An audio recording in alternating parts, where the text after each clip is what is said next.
Israel Iran மோதல் தொடர்பாக ரஷ்யாவுடன் அரபு நாடுகள் ஆலோசித்ததாக தகவல் வெளியாகியுள்ளது.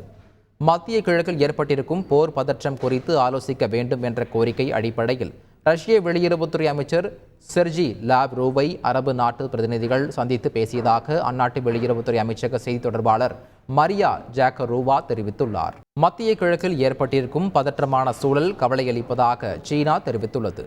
தெற்கு லெபனானில் இஸ்ரேலிய படைகள் தாக்குதல் நடத்தி வரும் வேளையில் லெபனானின் இறையாண்மை, பாதுகாப்பு, ஒருமைப்பாட்டை மீறுவதை எதிர்ப்பதாக சீன வெளியுறவுத்துறை செய்தி தொடர்பாளர் கூறியுள்ளார்.